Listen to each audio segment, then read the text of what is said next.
لیکن میں اس پروفیسر کو ابھی ختم نہیں کرنا چاہتا تھا، بلکہ اسے زندہ پکڑ کر اس کے بارے میں معلومات حاصل کرنے کا خواہش مند تھا۔ پروفیسر نے ایک بار پھر اپنی جگہ تبدیل کی اور 2-3 قدم آگے بڑھ کر ایک اور گولی چلائی جو باہر تو دیوار میں ہی لگی تھی۔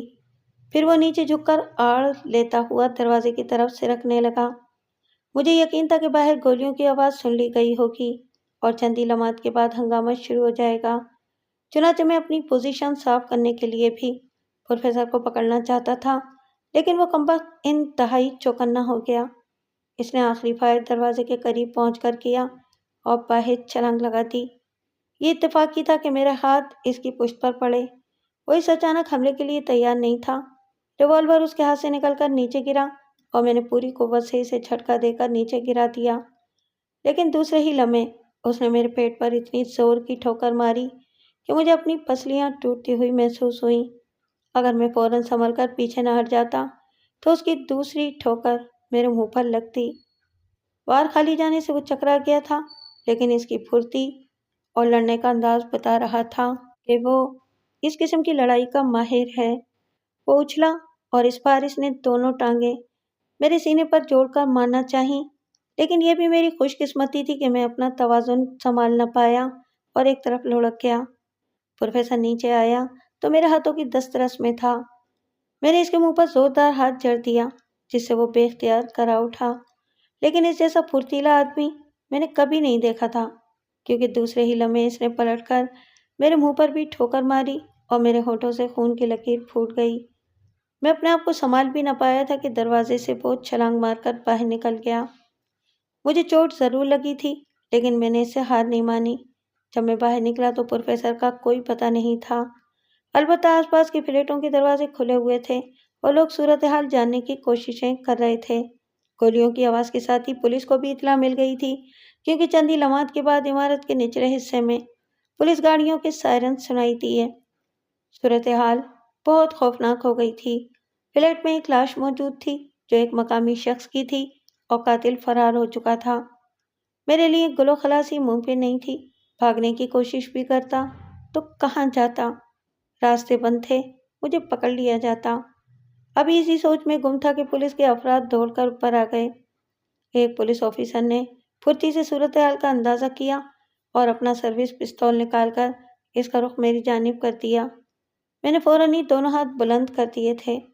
میرے ہاتھ بلند ہوتے ہی لوگ اپنے اپنے فلیٹوں سے باہر نکل آئے۔ آفیسر نے آگے بڑھ کر میرے ہاتھ میری پشت پر کس دیے۔ وہ لوگوں سے سوالات کرنے لگا کہ فائرنگ کون سے فلیٹ میں ہوئی تھی۔ بہرحال انہیں پتہ چل گیا۔ اتفاق کی بات یہ کہ اس وقت میرے پاس کاربائن بھی موجود تھا اور میرے فلیٹ میں لاش بھی موجود تھی، چنانچہ پولیس آفیسر کو مجھے گرفتار کرنے میں کوئی مشکل پیش نہیں آئی۔ پولیس نے فلیٹ کو بھی قبضے میں لے لیا تھا اور اس کے بعد مجھے پولیس کی گاڑی میں بٹھا کر پولیس اسٹیشن لے جایا جانے لگا۔ میرے ساتھ ایک مجرم جیسا سلوک کیا جا رہا تھا۔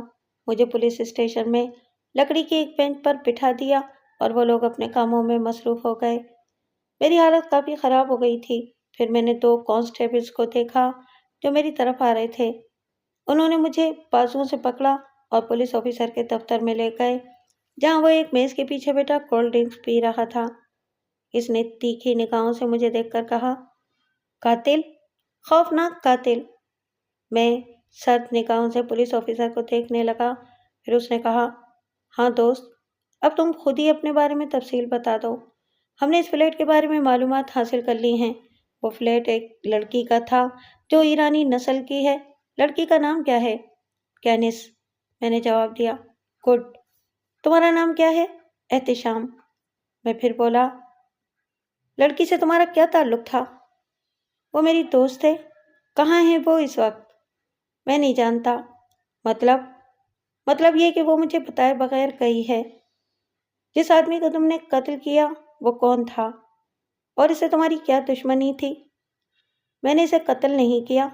قاتل ایک اور شخص تھا جو اس کے ساتھ آیا تھا، لڑکی کی تلاش میں تھا، میں نے جواب دیا۔ لیکن اچانک ہی میرے ذہن میں ایک نیا خیال پیدا ہوا اور میں نے فوراً ہی اس پر عمل بھی کر ڈالا۔ تفصیل سے بتاؤ۔ لڑکی میری شناسہ تھی جناب، یہیں استنبول میں میری اس سے ملاقات ہوئی تھی۔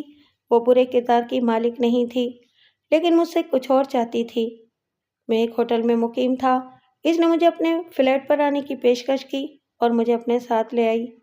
آپ یہ بات آس پاس رہنے والوں سے معلوم کر سکتے ہیں۔ لڑکی کی مصروفیات میرے لیے نامعلوم تھیں۔ بعد میں اس نے بتایا کہ باتش چنگیزی نامی ایک شخص اس کا دشمن ہے اور اسے اغوا کرنا چاہتا ہے۔ اس کی وجہ اس نے نہیں بتائی تھی، کیونکہ میں تو بہت طور اس کے لیے ایک شناسہ کی حیثیت رکھتا تھا۔ پھر اس وقت یہ دونوں فلیٹ پر آئے۔ دوسرا آدمی کافی خطرناک معلوم ہوتا تھا۔ ان دونوں کے پاس پستول بھی موجود تھے۔ انہوں نے پستول میری طرف تان لیے اور مجھ سے لڑکی کے بارے میں معلومات حاصل کرنے لگے۔ آپ یقین کیجئے، میں نہیں جانتا کہ وہ کہاں ہیں، لیکن وہ خطرناک آدمی مجھ پر بگڑ گیا اور اس نے پستول سے مجھ پر فائر کر دیا۔ میں نے صرف بچاؤ کے لیے شخص کو ڈھال بنایا تھا جو اس کا ساتھی تھا، چنانچہ گولی اس کے لگ گئی۔ اس کے بعد اس نے کئی فائر کیے۔ میرا اپنا پستول آپ کے قبضے میں ہے، آپ جائزہ لے لیجئے۔ اسے ایک بھی گولی نہیں چلائی گئی۔ جائزے تو لے لیے جائیں گے، لیکن تمہاری کہانی بہت اچھی ہے۔ فلیٹ سے تمہارا مختصر سامان کے ساتھ کاغذات بھی دستیاب ہو چکے ہیں۔ تم ایران سے یہاں پہنچے ہو؟ جی۔ ایرانی ہو؟ نہیں، میں عرصے سے ایران میں رہ رہا تھا، لیکن میرا تعلق ایک اور ملک سے تھا۔ ایران میں تم کیا کرتے تھے؟ کچھ نہیں، آپ میرے کاغذات سے اندازہ لگا سکتے ہیں کہ میں تو بس ٹورسٹ ہوں۔ لیکن تمہارے کاغذات سے یہ تو پتہ نہیں چل سکتا کہ تم ایران سے پہلے کہاں تھے۔ ٹھیک ہے، خیر، لیکن ایک بات کہوں، ایک مشورہ دوں؟ جی، اصل بات بتا دو، اس کے علاوہ اور کوئی بات نہیں ہے۔ تمہارے کاغذات سے پستول کا لائسنس نہیں ملا۔ یہ پستول تمہارے پاس کہاں سے آیا؟ لڑکی نے ہی مجھے دیا تھا، میرا مطلب ہے کینس نے۔ میں تمہاری باتوں پر یقین نہیں کر سکتا۔ مجھے افسوس ہے، آپ میرے بارے میں معلومات حاصل کر لیجئے۔ ہاں، کریں گے اور اچھی طرح کریں گے۔ اس نے کانسٹیبل کو اشارہ کیا اور مجھے لاک اپ میں پہنچا دیا گیا۔ میں ایک گہری سانس لے کر لاک اپ میں آ بیٹھا۔ پتہ نہیں کیا ہوگا، مجھ پر ایک آدمی کے قتل کا مقدمہ چلے گا اور نتیجہ سزائے موت، جہنم میں جائے۔ جو کچھ ہوگا دیکھا جائے گا۔ کئی بار اپنا نوس کا خیال آیا، لیکن اس کو ذہن سے نکال دیا۔ ویسے اپنا نوس نے کہا تھا کہ انیشا طاہر جنیدی کی ساتھی تھی۔ اگر میں ایسا کوئی کام کرتا تو وہ بھی میرے لیے خطرناک ثابت ہو سکتا تھا۔ مجھے پھر دوبارہ اپنا نوس کا خیال آیا اور میرے ذہن میں اس کے لیے نفرت ابھر آئی۔ لاک اپ میں بیٹھے ہوئے کئی گھنٹے گزر گئے تھے۔ چاروں طرف خاموشی چھائی ہوئی تھی۔ پھر لاک اپ کا دروازہ کھولا گیا اور سپاہیوں نے مجھے باہر آنے کا اشارہ کیا۔ میں باہر آ گیا تھا۔ وہی انسپکٹر بیٹھا ہوا تھا جو مجھے گرفتار کر کے لایا تھا، لیکن مجھے دیکھ کر وہ مؤدب انداز میں کھڑا ہو گیا تھا۔ اوہ سر، آپ؟ میں معافی چاہتا ہوں میں آپ سے۔ جی؟ میں نے حیرت سے انسپکٹر کی صورت دیکھی۔ آپ بہت بڑی شخصیت ہیں جناب، براہ کرم تشریف رکھیں، مجھے بلا لیا ہوتا۔ پتہ نہیں انسپکٹر طنز کر رہا تھا یا مذاق اڑا رہا تھا، یا پھر رات کے وقت اسے صحیح طور پر نظر نہیں آ رہا تھا۔ میں حیرت سے اسے دیکھتا رہا۔ آپ تشریف تو رکھیے، مجھ سے کوئی کام ہے؟ آپ کیا سمجھ رہے ہیں؟ کیا سمجھ رہے ہیں آپ؟ جج جی، میں آپ کا خادم ہوں، میرے لائق کوئی خدمت ہو تو بتائیے۔ نہیں شکریہ، بس میں باہر جانا چاہتا ہوں۔ میرے منہ سے بے اختیار نکلا۔ تو آپ کو کس نے روکا ہے سر؟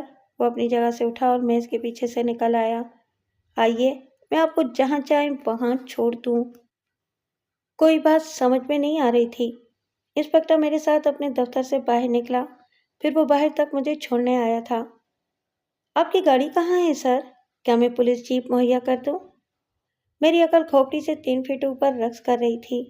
پتہ نہیں کس احساس کے تحت میں اسے جواب دے رہا تھا۔ میں نے اسے کہا، نہیں شکریہ، میں چلا جاؤں گا۔